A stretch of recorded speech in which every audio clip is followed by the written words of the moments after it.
So scope of income section 5 గురించి మాట్లాడుకుంటున్నామమ్మా.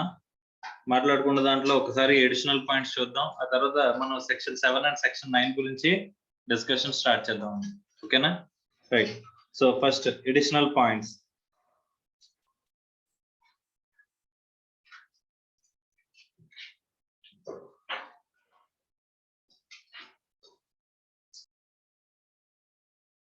So additional points లో ఒకసారి చూడమ్మా. Only an individual and HUF can be resident but not ordinary resident. మనం already మాట్లాడుకున్నాం లేదమ్మా? Yes or no? Therefore, the relevant column given above shall not apply to the other persons such as partnership firm, company, AOP, POI, etc. who can either be resident or non-resident only. వాళ్ళు ఏం అవ్వగలరంట? either resident అవ్వగలరు లేదా non resident మాత్రమే అవ్వగలరంట. Resident but not ordinary resident ఎవరికి అనుకున్నావమ్మా? Individual and HUF. అది మాటలు తెలుసుకున్నావా లేదా? రెసిడెన్షియల్ స్టేటస్ క్యాలిక్యులేషన్ లో global income shall be taxed in India in case of person who is resident and ordinary resident. మా గ్లోబల్ ఇన్కమ్ అంటే outside India income. Outside India income అంటే income accrue or arise outside India, received outside India. అంతేనా? Income accrue or arise outside India and received outside India, దాన్ని ఏమంటామమ్మా? Global income అంట. ఆ global income ఎవరి చేతిలో మాత్రమే taxable అవుతుంది? Resident, ordinary resident చేతిలో మాత్రమే ట్యాక్సిబుల్ అవుతుందని చెప్పేసి మనం మాట్లాడుకుంటాం. Income received or deemed to be received or accrued arising in India or deemed to accrue or arise in India shall be taxed in India irrespective of the residential status of an SSC. Even non-residents are liable to be taxed irrespective of the such income అని చెప్పేసి అని అన్నారు. అంటే first రెండు columns గురించి చెప్తున్నాడు అమ్మా. First రెండు కాలమ్స్ గురించి చూసుకుంటే ఇన్కమ్ రిసీవ్డ్ అవ్వచ్చు, డీమ్డ్ టు బి రిసీవ్డ్ అవ్వచ్చు. ఇన్కమ్ ఎక్రూడ్ అవ్వచ్చు, డీమ్డ్ టు బి ఎక్రూడ్ అవ్వచ్చు. అది ఎవరి చేతిలో ట్యాక్సిబుల్ అవుతుందంట? ప్రతి ఒక్కరి చేతిలోనే ట్యాక్సిబుల్ అవుతుంది. ఎవరి చేతిలో ప్రతి ఒక్కరు అంటే resident, ordinary resident, resident but not ordinary resident, non resident, అందరి చేతిలోనే ట్యాక్సిబుల్ అవుతుందంట. అర్థమైందా? Is it clear or not? The distinction based on the residential status arises in the scope of total income only with reference to the income which is accruing or arising outside India. అమ్మా దేనికి table మొత్తంలో difference దేని వల్ల arise అవుతుందమ్మా? ఆ resident అయితే ఏంటి, resident not ordinary resident అయితే ఏంటి, నాన్ రెసిడెంట్ అయితే ఏంటి అనే డిఫరెన్స్ దేని వల్ల అరైజ్ అవుతుంది? Only income accrue or arise outside India వల్ల కదమ్మా డిఫరెన్స్ వచ్చింది. మిగతా అంతా సేమ్ టు సేమే కదా. A resident and ordinarily resident is always taxed in respect of such income. అంటే income deemed to accrue or arise outside India అయితే కనుక అది ఎవరి చేతిలో ట్యాక్సిబుల్ అవుతుంది అంటున్నాడమ్మా? Resident, ordinary resident. ఇవన్నీ మాట్లాడుకున్నాయి కదమ్మా, జస్ట్ చూస్తున్నాం అంతే అక్కడ points. A resident but not ordinary resident is taxed in respect of income accruing or arising outside India only if from business controlled in India or profession set up in India. Star mark వేసుకున్నాం కదమ్మా, వేసుకున్నామా? Star mark వేసుకుని ఇక్కడ ఏమనుకున్నాం? Profession, business. Profession అయితే set up in India, మా business అయితే controlled in India. అర్థమైందా? బిజినెస్ కనుక కంట్రోల్డ్ ఇన్ ఇండియా అయితే కనుక అప్పుడు or profession setup in India అయితే కనుక అప్పుడు income accrue or arise outside India అయినా సరే that is going to be taxable in the hands of resident but not ordinarily resident. Next, in contrast thereof, non-resident is not at all taxed in respect of income accruing or arising outside India. amma non-resident ki asalu taxable avutunda? income accrue or arise outside India di is not taxable. but resident but not ordinary resident అయితే profession, business. వీళ్ళకి profession, business కాకుండా ఇంకేదైనా income అనుకోమ్మా, అప్పుడు not taxable. అర్థమైందా? Is it clear or not? Suppose నేను resident but not ordinary resident కేటగిరీలోకి వస్తానంట. నాకు యుఎస్ లో ఒక ఫిక్స్డ్ డిపాజిట్ ఉందంట, దాని మీద నాకు ఇంట్రెస్ట్ వస్తుందంట. Is that income is taxable in India or not? నేనెవరు? Resident but not ordinary resident. అర్థం అవుతుందా? నాకు యుఎస్ లో ఏముందమ్మా? ఫిక్స్డ్ డిపాజిట్ ఉంది, దాని మీద నాకు వస్తుంది ఏంటి? Interest income. అర్థమైందా? Is that interest income covered under profession or business? Profession లో కానీ బిజినెస్ లో కానీ కవర్ అవుతుందా? కవర్ కాకపోతే మిగతా ఇన్కమ్ ఏమవుతుంది? Not taxable. ఎందుకంటే accrue or arise outside India, received outside India. అర్థమైందా? Is it clear or not? Only వాళ్ళకి ఎప్పుడు మాత్రమే ట్యాక్సబుల్ అవుతుందమ్మా? Resident but not ordinary resident కేసులో only in case of profession setup in India, business controlled from India. Okay, next. Merely because income accruing or arise outside India is included in a financial statements prepared in India, it is shall not be deemed to be received in India. Amma idi jagrata chudandi, entante financial statements lo meeku ikkada income anedi include chesinanta maatrana ఇప్పుడు consolidated financial statements ఉంటాయమ్మా. ఇప్పుడు నాకు foreign subsidiary ఉందనుకోమ్మా, foreign సబ్సిడరీకి సంబంధించిన incomes అన్ని కూడా consolidation లో కలిపేస్తానా? Consolidated P&L prepare చేసినప్పుడు ఏం చేస్తారంటేనమ్మా, subsidiary యొక్క రెవెన్యూస్ అన్ని కూడా హెడ్ ఆఫ్ ఇక్కడ ఉన్న మన హోల్డింగ్ కంపెనీ యొక్క రెవెన్యూస్ అన్ని కలిపి మనం రిపోర్ట్ చేస్తామమ్మా. అలా రిపోర్ట్ చేసినంత మాత్రాన మనం ఎక్కడైనా రిసీవ్డ్ కింద భావించచ్చా? మరి రిసీవ్ అయినట్టుగా భావించచ్చా, భావించకూడదా? It should not be considered as ఏంటంట received.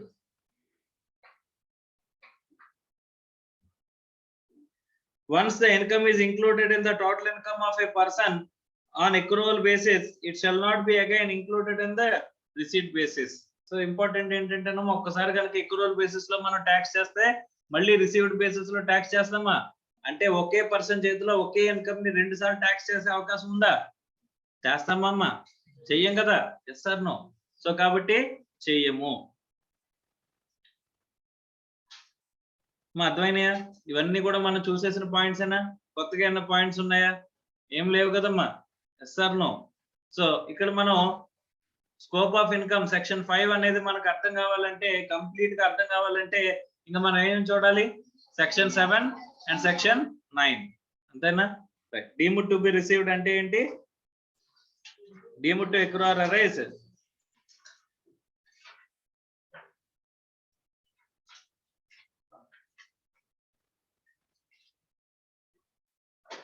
మా deemed to be received గురించి తర్వాత మాట్లాడుకుందాం. ఫస్ట్ మనం ఏం చేద్దాం?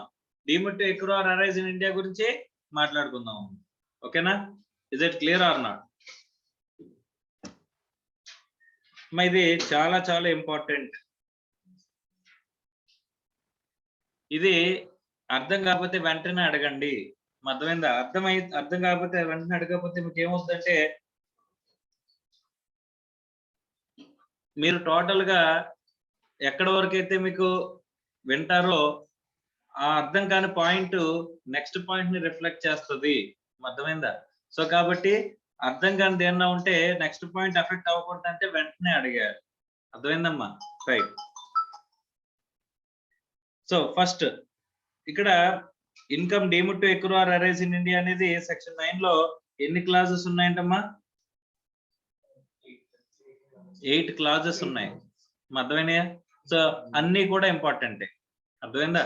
Right. So first any income through or from any business connection in India అని చెప్పేసి అన్నాడు. అమ్మా ఇక్కడ deemed to accrue or arise in India అవ్వాలి అంటే కనుక అమ్మా deemed to accrue or arise in India అవ్వాలంటే ఫస్ట్ పాయింట్ లో ఏం ఎస్టాబ్లిష్ అవ్వాలంటమ్మా? Business connection. What is business connection?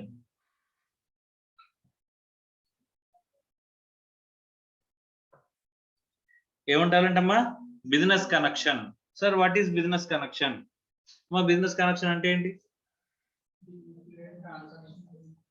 What is meant by business connection?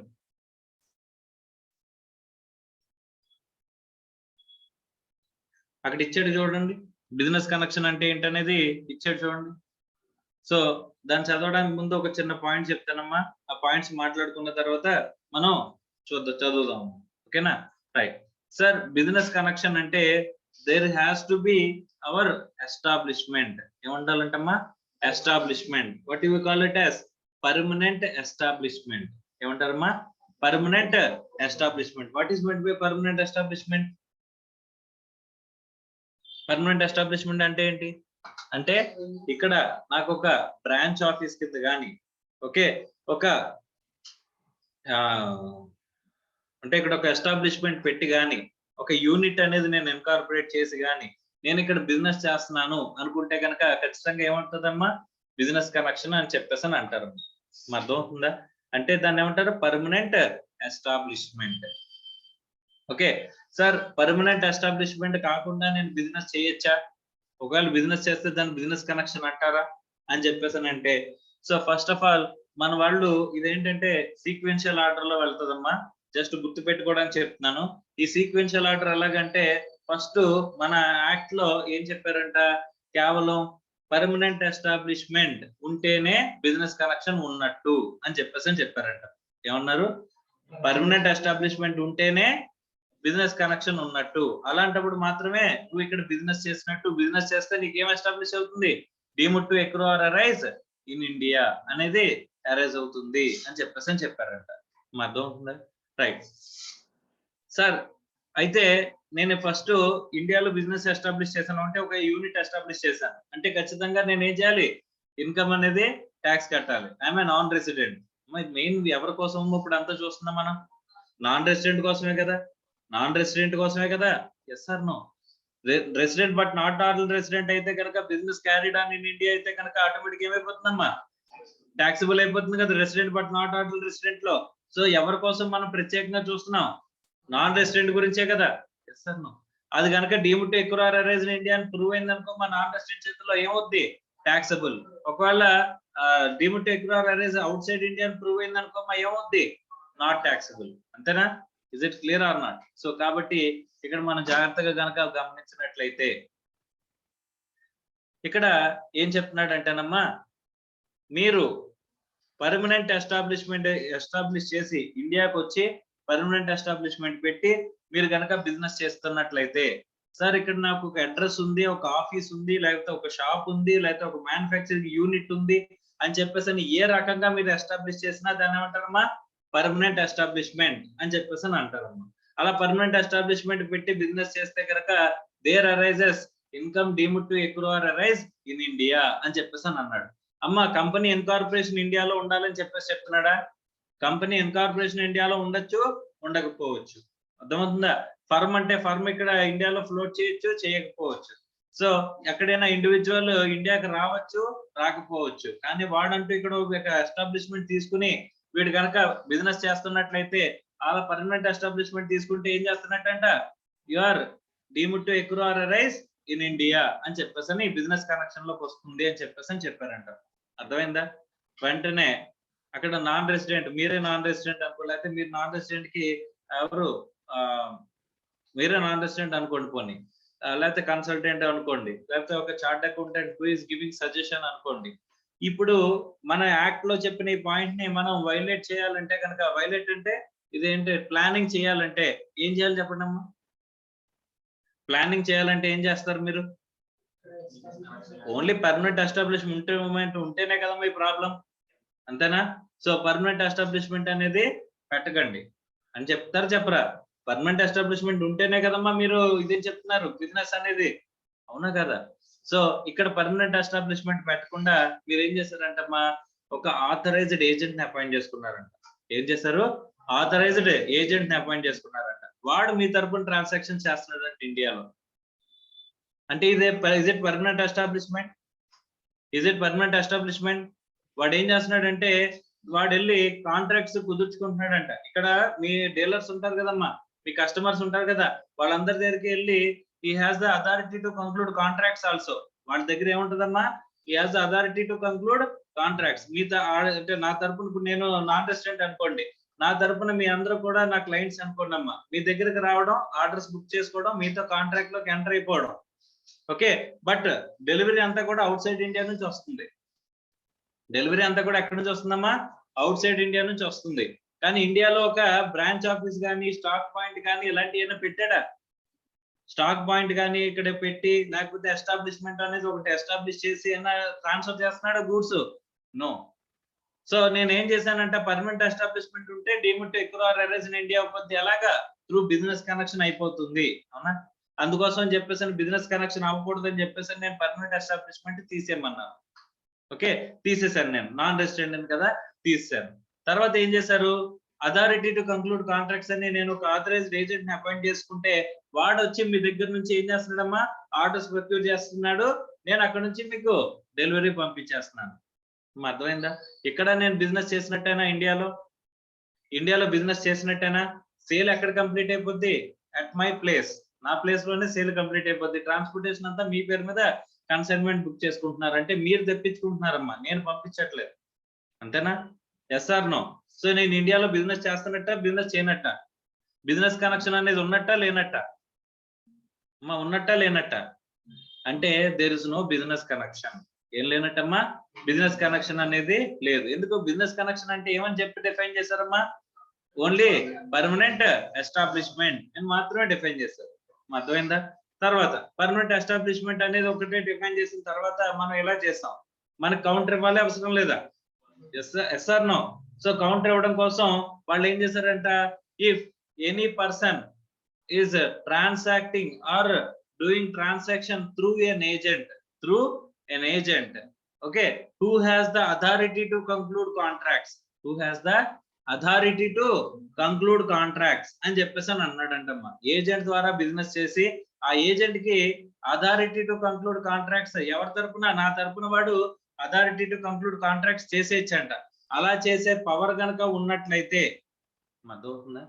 అలా చేసే పవర్ గనక ఉన్నట్లయితే, is it clear or not? So అలా కంక్లూడ్ చేసే పవర్ గనక ఉన్నట్లయితే అప్పుడు మళ్ళీ ఏం చేశాడంట, బిజినెస్ కనెక్షన్ అని చెప్పేసి అని అన్నాడంట. అర్థమైందా? Is it clear or not? Right. So ఇప్పుడు మళ్ళీ బిజినెస్ కనెక్షన్ లో కొత్త పాయింట్ ఏం యాడ్ చేశాడు, if is doing transactions through an agent, okay, వాడేంటి, who has authority to conclude contracts on behalf of the non resident అన్నాడంట. Okay, next మళ్ళీ మీరేం చేస్తారు చెప్పండి. మరి ఆడు ప్రొవిజన్ పెట్టాడు కదా, అమెండ్మెంట్ తీసుకొచ్చాడా, ఆడు కౌంటర్ ఇచ్చాడా, మీరు దానికి ఎన్కౌంటర్ చేస్తారా? ఏం చేశారు? ఏజెంట్ లేకుండా బిజినెస్ చేస్తున్నారా? కాదమ్మా, ఈసారి ఏం చేశారంట, ఏజెంట్ కి authority to conclude contracts cut చేశారంట. ఏజెంట్ కి అథారిటీ టు కంక్లూడ్ కాంట్రాక్ట్స్ అనేది కట్ చేశారంట. అంటే agent has no authority to conclude contracts. నేను ఒక స్టాక్ హోల్డర్ కింద ఈడు ఏం చేస్తాడంట, ఎక్కడి నుంచైనా నేను పంపిస్తే ఆ స్టాక్ కలెక్ట్ చేసుకోవడం, ఎవరికి డెలివరీ చేయమంటే వాడికి డెలివరీ చేయడం. అర్థమైందా? ఎక్కడి నుంచి అయితే నేను స్టాక్ పంపిస్తాను కదా, స్టాక్ వీడు కలెక్ట్ చేసుకుని వీడు ఏం చేస్తాడంట, నేను ఎవరికైతే డెలివరీ చేయమంటానో వాళ్ళకి డెలివరీ చేస్తాడంట. అర్థమైందా? సో అలా డెలివరీ చేస్తే గనక దాన్ని ఏం చేస్తున్నారమ్మా, అది బిజినెస్ కనెక్షన్ అని చెప్పారంట. ఇక్కడ ఏజెంట్ వెళ్ళి నా ఏజెంట్ వెళ్ళి నా తరపున మీతో కాంట్రాక్ట్స్ లోకి ఎంటర్ అవుతున్నాడా? లేదు కదమ్మా. మీరు నాతో డైరెక్ట్ గా కాంట్రాక్ట్ లోకి ఎంటర్ అవుతున్నారు ఎక్కడ, అవుట్ సైడ్ ఇండియాలో. ఓకే, కానీ ఇక్కడ ఏంటమ్మా, ఏజెంట్ ద్వారా నేను ఏం చేస్తున్నాను, స్టాక్ డెలివరీ చేస్తున్నాను. సో ఈసారి ఏం చేస్తారంట, ఇన్కమ్ ట్యాక్స్ వాళ్ళు మనకు కౌంట్ ఇచ్చారంట. మళ్ళీ ఏంటి, if is a stock dealer, అంటే స్టాక్ అంటే procurement of stock and distribution of stock, అంటే యాజ్ ఏ స్టాకిస్ట్ గా, స్టాక్ హోల్డర్ గా ఉన్నట్లయితే, ఏజెంట్ స్టాక్ హోల్డర్ గా ఉన్నట్లయితే దాన్ని కూడా ఏమంటున్నాడమ్మా, బిజినెస్ కనెక్షన్ అని చెప్పేసి యాడ్ చేస్తాడంట. అర్థమైందా?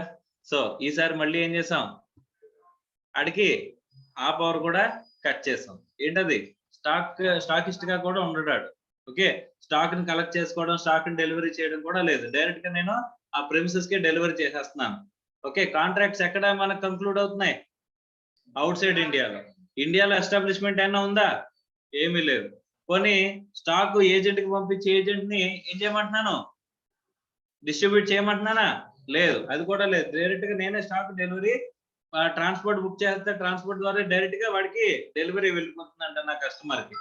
ఓకే, ఎవరు బుక్ చేసుకుంటున్నారమ్మా, ఎవరు బుక్ చేసుకుంటున్నారు?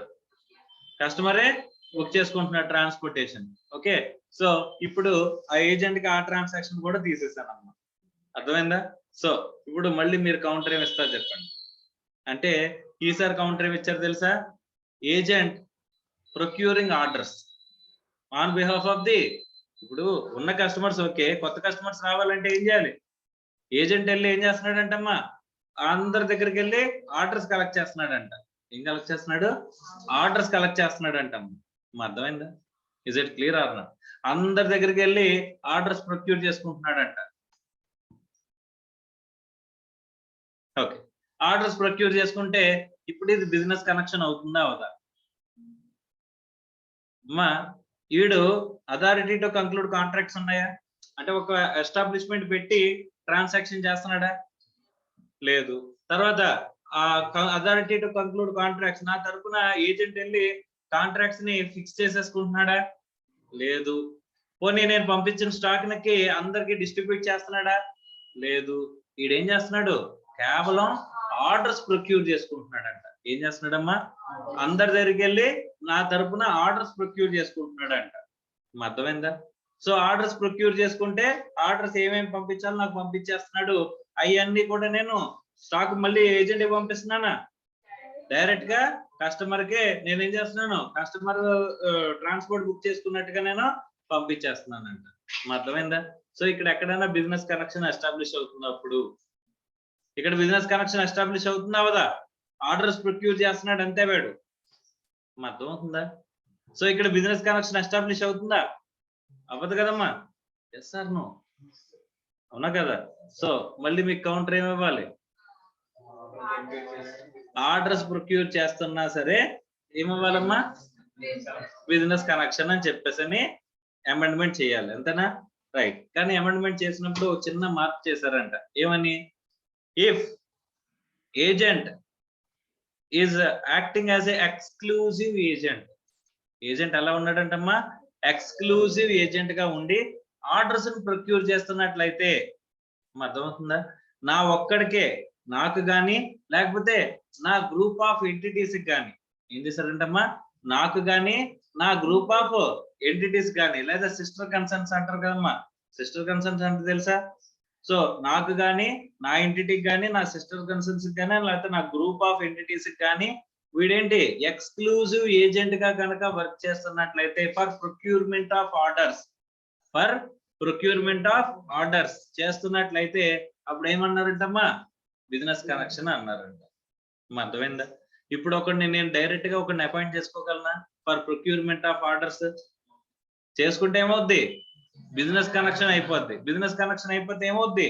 ఆ బిజినెస్ మీద ఇండియాలో నాన్ రెసిడెంట్ ట్యాక్స్ పే చేయాలి. ఎందుకు? Deemed to acquire arise in India అవుతుంది. అర్థమవుతుందా? ఏ ఫేజెస్ లో వెళ్తుందో అర్థమవుతుందా లేదా? ఫస్ట్ ఏమన్నారు? పర్మనెంట్ ఎస్టాబ్లిష్మెంట్ ఉంటే ట్యాక్స్ చేస్తా, అదే బిజినెస్ కనెక్షన్ అన్నారు. తర్వాత అందుకని మీరు పర్మనెంట్ ఎస్టాబ్లిష్మెంట్ తీసేశారు. తీసేసి ఏం చేశారు? ఏజెంట్ ద్వారా ట్రాన్సాక్షన్ చేయడం మొదలెట్టారు. ఏజెంట్ కి ఫస్ట్ టైం ఇచ్చారు అథారిటీ టు కంక్లూడ్ కాంట్రాక్ట్స్ ఇచ్చారు. సో కాంట్రాక్ట్స్ ఇస్తే ఇమ్మీడియట్ గా మళ్ళీ ఏం చేశాడు? అథారిటీ టు కంక్లూడ్ కాంట్రాక్ట్స్ ఉంటే కనుక అది బిజినెస్ కనెక్షన్ అని యాడ్ చేశాడు. తర్వాత ఏం చేశారు? స్టాక్ హోల్డర్ కే పెట్టి స్టాక్ వాడి ద్వారా ట్రాన్స్ఫర్ చేయడం మొదలెట్టారు. అలా దాన్ని కూడా తీసుకెళ్లి పాయింట్ కింద యాడ్ చేస్తాడు. యాడ్ చేసేస్తే ఏమైంది? బిజినెస్ కనెక్షన్ అయిపోయింది. సో ఈసారి ఏం చేశారు? స్టాక్ కూడా తీస్తారు వాడి దగ్గర నుంచి. ఈసారి ఏం చేస్తున్నారమ్మా? ఓన్లీ ఆర్డర్స్ ప్రొక్యూర్ చేయమన్నారు. అలా ఆర్డర్స్ ప్రొక్యూర్ చేస్తుంటే కనుక మీకోసం మాత్రమే, నా ఒక్కడికైనా నా గ్రూప్ ఆఫ్ ఎంటిటీస్ కూడా కలిపి ఆడ ఎక్స్క్లూజివ్ ఏజెంట్ గా ఉన్నట్లయితే అప్పుడు ఏమంటున్నాడమ్మా? బిజినెస్ కనెక్షన్ అంటున్నాడంట. సార్ సపోజ్ ఒక ఏజెంట్ ఉన్నాడు, నా ఎక్స్క్లూజివ్ ఏజెంట్ కాదు, నాకు లాంటి 100 మందికి ఆర్డర్స్ ప్రొక్యూర్ చేస్తుంటాడంట. అర్థమైందా? నాకు లాంటి 100 మందికి ఆడు ప్రతి ఒక్కరి దగ్గరికి వెళ్ళి ఆర్డర్స్ ప్రొక్యూర్ చేస్తాడంట.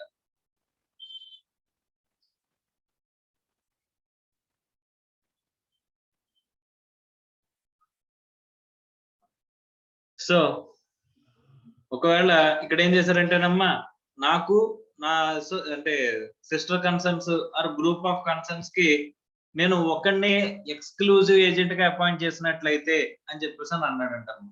సో ఎక్స్క్లూజివ్ ఏజెంట్ గా అపాయింట్ చేసినప్పుడు కూడా మనకి ఏమవుతుందంట? బిజినెస్ కనెక్షన్ అనేది అవుతుందంట. ఈసారి మనం ఏం చేయాలి?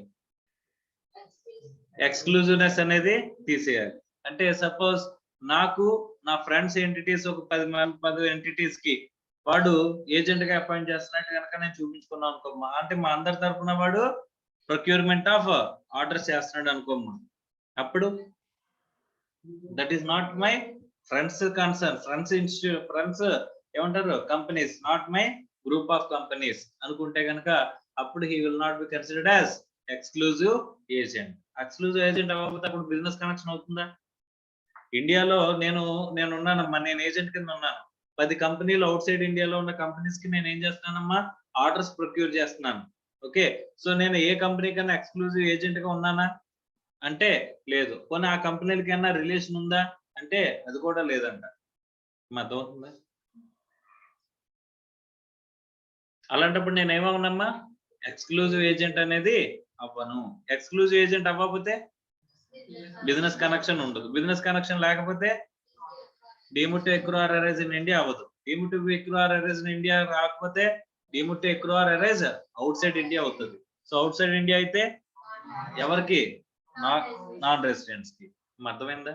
Is it clear or not? So అంటే ఇప్పటికీ ఆ ప్రొవిజన్ ఇంకా స్టిల్ ఓపెన్ లోనే ఉందమ్మా. సో అంటే ఇప్పటి వరకు దానికైతే కౌంటర్ అయితే ఇంకా ఇవ్వాల. అర్థమైందా? సో కాబట్టి ఫస్ట్ ఏమన్నారు, బిజినెస్ కనెక్షన్ అంటే పర్మనెంట్ ఎస్టాబ్లిష్మెంట్. లేదు, పర్మనెంట్ ఎస్టాబ్లిష్మెంట్ లేదు అనుకుంటే త్రూ ఏజెంట్ ట్రాన్సాక్షన్ చేస్తున్నారు అనుకుంటే ఫస్ట్ ఏం చూడాలి, authority to conclude contracts as a stock delivery point, తర్వాత ప్రొక్యూర్మెంట్ ఆఫ్ ఆర్డర్స్ ఎలాగా, exclusively for the non resident or his group of entities or sister concerns. అర్థమైందా? Is it clear or not?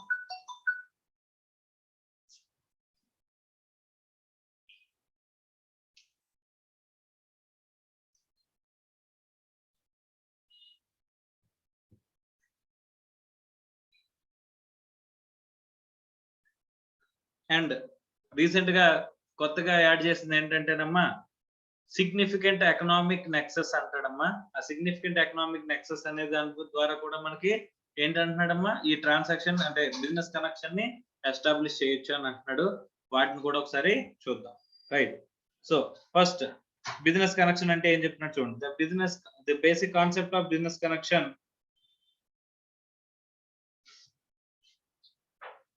the basic concept of business connection is that non-resident person should be liable to tax for the profits earned in India if he has the real and significant or substantial economic nexus with India.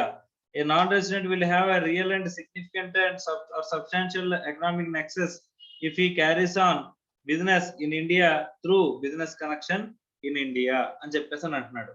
అమ్మ ఇక్కడ business connection అనేది establish అయితే, business connection establish అవడం అంటే ఏంటి, through permanent establishment ద్వారా, or ఇంకోటి ఏమంటున్నాడమ్మా, significant or substantial economic nexus.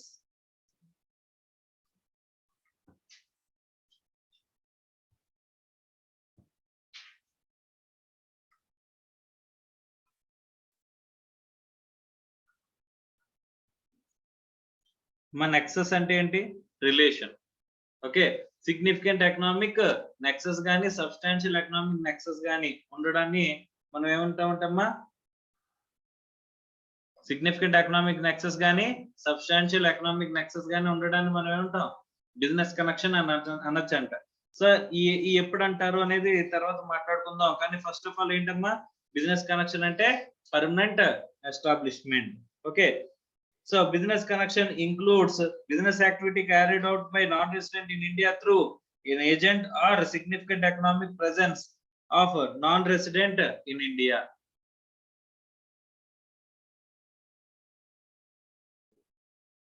ఇక్కడ బిజినెస్ కనెక్షన్ అంటే ఏమేం చెప్తున్నాడమ్మా, ఇక్కడ త్రూ ఏజెంట్ ద్వారా చేసిన ట్రాన్సాక్షన్ గానీ, ఏంటంట త్రూ ఏజెంట్ ద్వారా చేసిన ట్రాన్సాక్షన్ గానీ, లేకపోతే ఏమన్నాడు, సిగ్నిఫికెంట్ ఎకనామిక్ ప్రెజెన్స్. ఏమంటున్నాడు, సిగ్నిఫికెంట్ ఎకనామిక్ ప్రెజెన్స్. ఈ సిగ్నిఫికెంట్ ఎకనామిక్ ప్రెజెన్స్ నే మనం ఏమనొచ్చు, సబ్స్టాన్షియల్ ఎకనామిక్ నెక్సెస్ అని చెప్పేసి అని అనొచ్చు. సో ఇది కానీ, లేకపోతే త్రూ ట్రాన్సాక్షన్ త్రూ ఏజెంట్ కానీ, ఈ రెండింటిని కూడా మనం ఏమంటా ఉంటామా, సిగ్నిఫికెంట్ ఎకనామిక్ ప్రెజెన్స్ కానీ ఆర్ ఏజెంట్ ద్వారా చేసే ట్రాన్సాక్షన్ కానీ బిజినెస్ కనెక్షన్ అని చెప్పేసి అని అనొచ్చు అని చెప్పేసి అని అంటున్నారు. సో ఇవన్నీ కాకుండా డైరెక్ట్ గా పర్మనెంట్ ఎస్టాబ్లిష్మెంట్ ఉన్నా మనకేమవుతుంది, బిజినెస్ కనెక్షన్ అవుతుందంట. అర్థమవుతుందా? రైట్. సో బిజినెస్ కనెక్షన్ లోకి రావాలంటే ఎన్ని రకాలుగా ట్రాన్సాక్షన్స్ ఉండొచ్చు? Through permanent establishment, second significant economic presence, third transaction through agent. పక్కన రాసుకోండి అమ్మా. పక్కన ఇదంతటినీ కూడా కలిపి మనం ఒక 3 పాయింట్ల కింద రాసుకోండి. ఓకే, 3 పాయింట్స్ ఏంటవి? బిజినెస్ కనెక్షన్ అనాలంటే first one permanent establishment, second one transaction through agent, third one significant economic presence.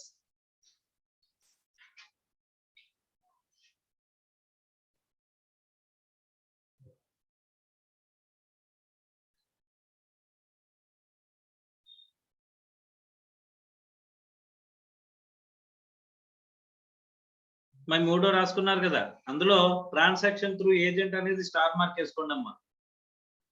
ఆ ట్రాన్సాక్షన్ త్రూ ఏజెంట్ అనే దాంట్లో ఏమేమి ఉన్నాయి చూద్దాం. చూడండి, business activities set to be carried out by non-resident in India through an agent if such agent performs any of the following functions అంటున్నాడు.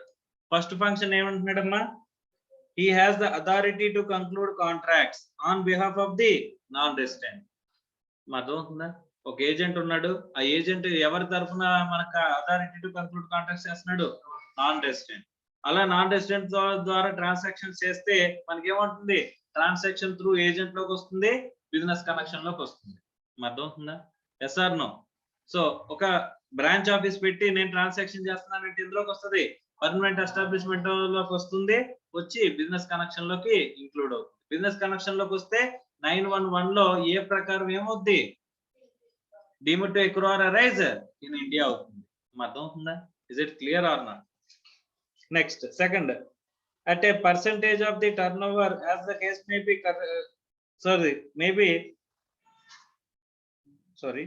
ఇది కాదమ్మా, right. He concludes contracts or he plays a principal role leading to a conclusion of the contracts that the non-resident and the contracts are in the name of the non-resident.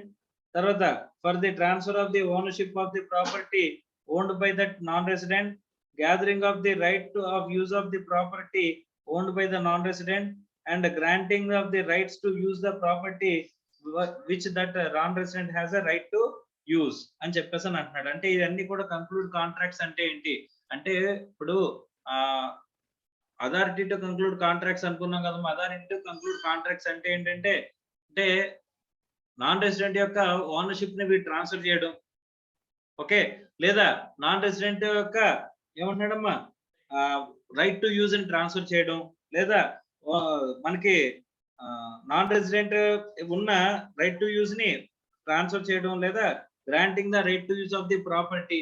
అంటే owner ఎవరు? Non resident. Non resident తరపున ప్రతి యాక్టివిటీని ఎవరు చేస్తున్నారమ్మా? Agent చేస్తున్నాడంట. అంటే ఇవన్నీ కూడా ఇందులోకి వస్తాయి, authority to conclude contracts. So authority to conclude contracts ఎవరి తరపున చేస్తున్నాడంట? నాన్ రెసిడెంట్ తరపున. ఈ యాక్టివిటీస్ ఏం చేసినా దాన్ని ఏమంటారు? అథారిటీ టు కంక్లూడ్ కాంట్రాక్ట్స్ అనే చెప్తానంట.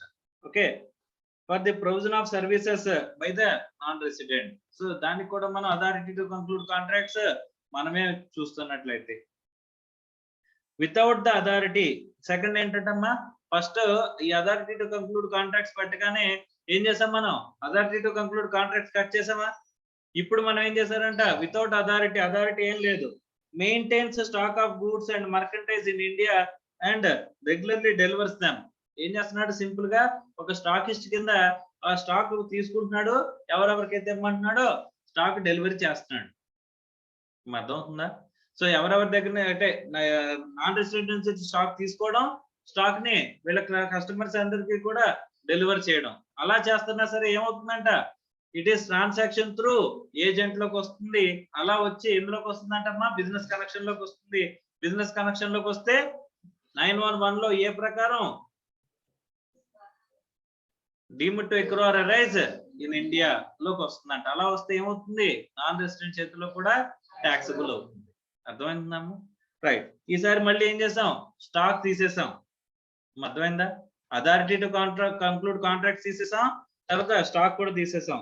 ఇదేం చేస్తున్నాడు, కేవలం secures orders in India mainly or wholly for the non resident or various non residents who are subject to same common control.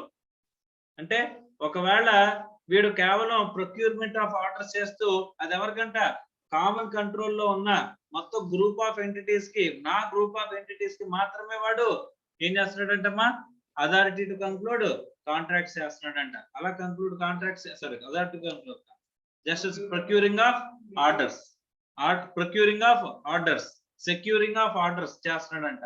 అలా చేసినా సరే ఎందులోకి వస్తుందంటమ్మా, బిజినెస్ కనెక్షన్ లోకి వస్తుందంట. అలా బిజినెస్ కనెక్షన్ లోకి వస్తే కనుక అది 911 లో ఏ ప్రకారం deemed to accrue or arise in ఇండియాలోకి వస్తుందంట. అలా deemed to accrue or arise in ఇండియాలోకి వస్తే నాన్ రెసిడెంట్ చేతులు ఏమొస్తుంది, ట్యాక్సబుల్ అవుతుందంట.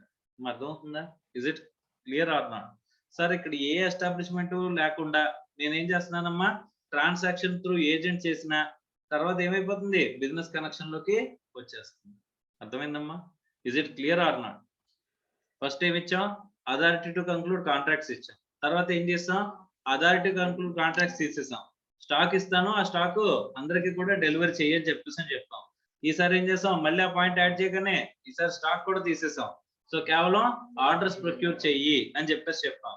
ఆ ఆర్డర్స్ అనేవి నాకు ఒక్కడికి మాత్రం ఎక్స్క్లూజివ్ గా కనుక ఆర్డర్స్ తీసుకుంటున్నప్పుడు అయితే అప్పుడు ఏమవుతుందంట, అప్పుడు మళ్ళీ బిజినెస్ కనెక్షన్ అనేది ఎస్టాబ్లిష్ అవుతుంది. అర్థం అవుతుందా? Is it clear or not? Transactions through agent.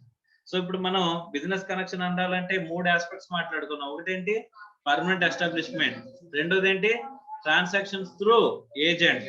మూడోది ఏంటి, significant economic presence.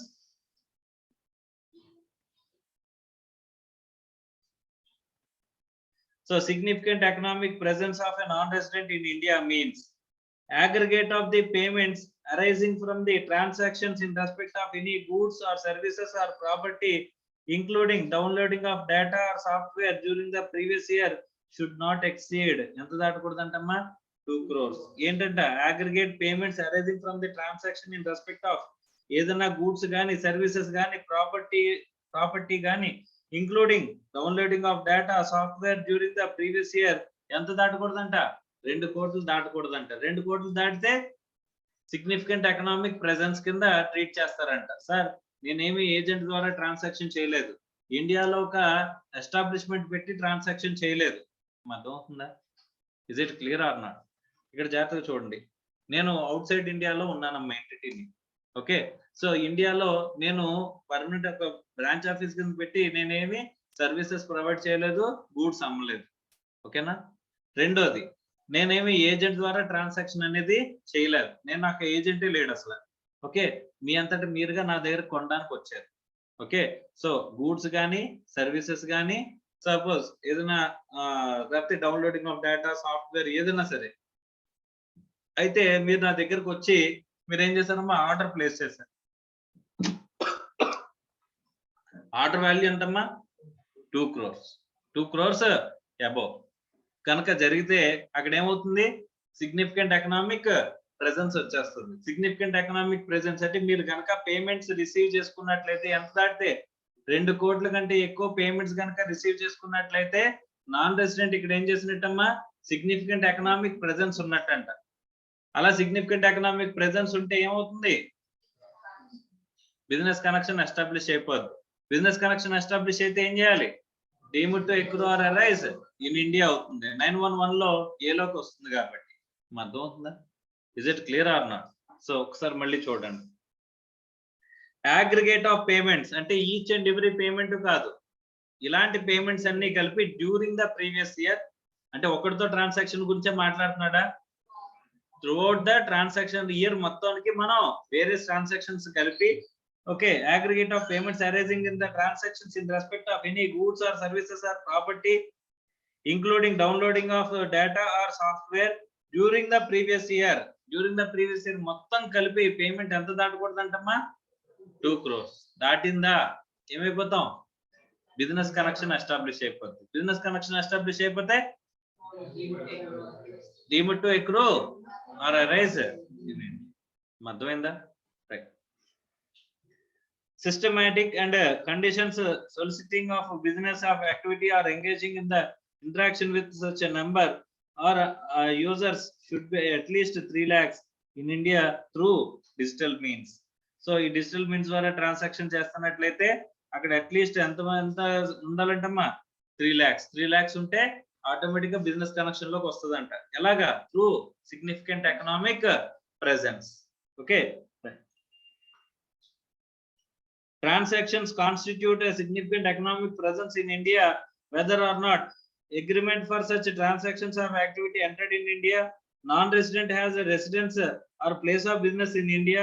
Non-resident renders services in India. Amma మనం ట్రాన్సాక్షన్ ఇక్కడ అంటావలా, మనకు ఒక ఎస్టాబ్లిష్మెంట్ అనేది ఇక్కడ లేదు, తర్వాత మనం సర్వీసెస్ కూడా ఇక్కడ రెండర్ చేయలేదు, అయినా సరే మనకి ఏమొస్తుందంట? సిగ్నిఫికెంట్ ఎకనామిక్ ప్రెజెన్స్ అనేది ఉండే అవకాశం అనేది ఉందంట. అర్థమైందా? ఎప్పుడు మనం పేమెంట్లు కనుక, అంటే నాన్ రెసిడెంట్ గా మనం పేమెంట్లు కనుక ఇండియా నుంచి 2 కోట్ల కంటే ఎక్కువ రిసీవ్ చేసుకున్నప్పుడు, లేదా డిజిటల్ యూజర్స్ అనేది 3 lakhs కంటే ఎక్కువ ఉన్నప్పుడు ఆటోమేటిక్ ఎందులోకి వచ్చేస్తుందంటమ్మా? సిగ్నిఫికెంట్ ఎకనామిక్ ప్రెజెన్స్ లోకి వచ్చేస్తుందంట. అర్థమైందా? సో దట్ త్రూ దట్ ఏమవుతుందంటమ్మా? బిజినెస్ కనెక్షన్ అనేది ఎస్టాబ్లిష్ అవుతుంది. బిజినెస్ కనెక్షన్ ఎస్టాబ్లిష్ అయితే ఏమవుతుంది? Deemed to accrue or arise in India. అర్థమైందా?